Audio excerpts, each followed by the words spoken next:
Okay, so I've been a big GR55 fan since it came out. Mainly I used it for bass because I've been a bass player most of my life, but in the last year I've had to start playing some guitar on duo gigs and things. So I built this rig, modified one of my bass rigs. It does both guitar and bass, but I've been using it mostly for guitar. It's got the TC Helicon harmonizer there, which is also a guitar processor. So the 13-pin Godin over here feeds into the GR, and the output of the GR feeds into the TC Helicon. And then I get my harmony. This would be a blend of the synth and the guitar or bass, whatever I'm using. And this is a master volume or whatever MIDI I want to assign to it if I need a wah-wah or something. But most of the time I just have a volume, and a blend control. Works really well. I've integrated the mic stand holder. Let me show you that just as a beauty thing because I don't take up any more stage space. It goes right in the hole. And then I've got that and my drink holder, which I usually tip that way so it doesn't spill on my thing. But beautiful thing for the stage. It's a quick setup. I'll show you, put a handle on the back here. Pick the whole thing up. All the cords are just wrapped right there. So I have a power cord and there's a power strip right in here. So I can put some other accessories in as needed, and I put some at this end as well, so I can plug in things like my tablet if I need to. But it just plugs into the board and I carry the whole thing into the gig, set it down, plug in 3 cords, and I'm pretty much ready to go. Love the GR55 in terms of switching patches. That's one of the problems I'm having with my new rig. Okay, so let me switch over to the new rig. This is the new rig. Been working on this for a while. I'm using the Antares ATG1. Again, I integrated the mic stand into the base of the unit. The Antares has big limitations in that it's not a MIDI controller, and I wish it was, because it's got all these pedals, all these buttons I could assign, and expression pedal, but it's standalone, because that's how they made it. So this expression pedal is going to the Blueboard.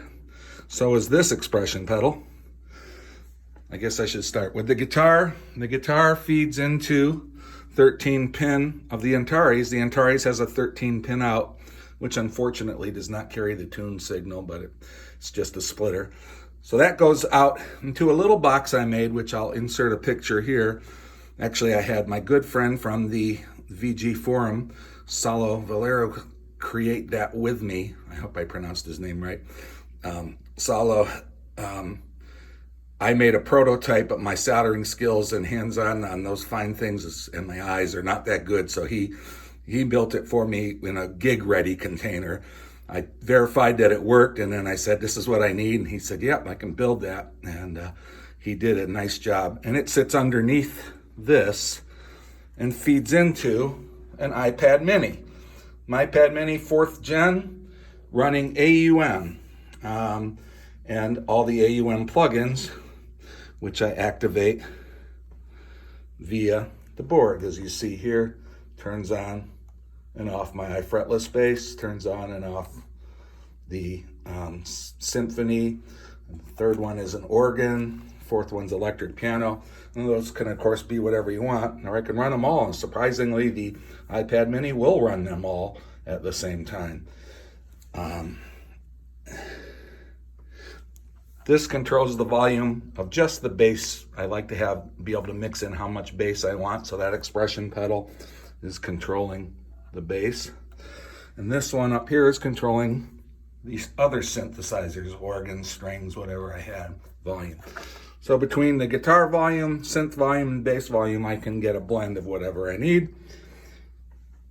The output of this feeds into the auxiliary of the TC Helicon Voice Live Play.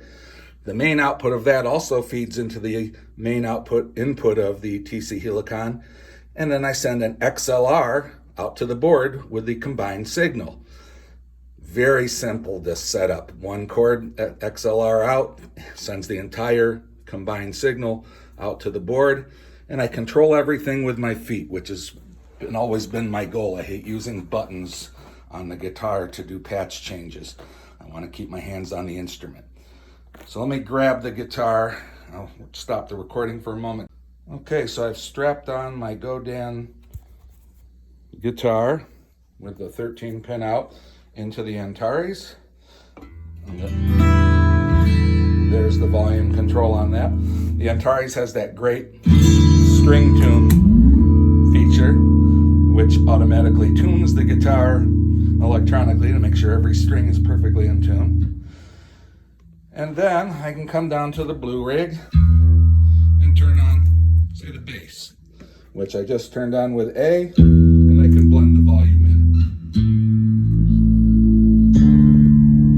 Or out. Or I can go all bass, turn that off. And I'm going to just set the phone down so I can actually play with my other hand, and you'll hear.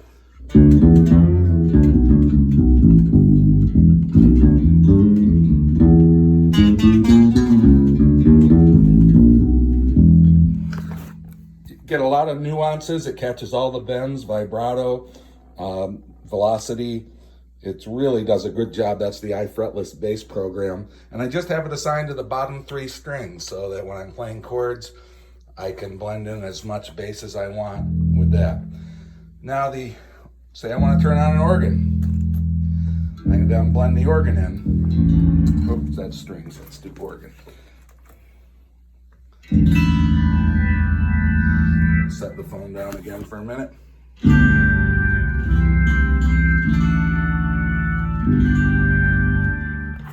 So that's just organ and bass. I also have a nice electric piano with Beat Hawk. The organ was Galileo organ. Beat Hawk, I'm using a slightly dirty EP. I'm going to turn the bass off.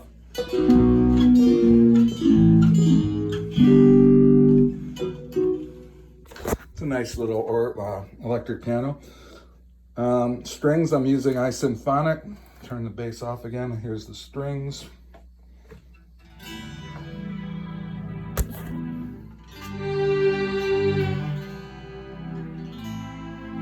Which, when layered with the guitar, it's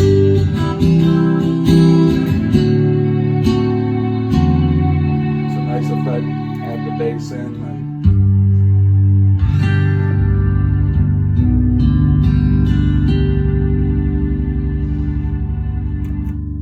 Bass, organ, and guitar can be a good match.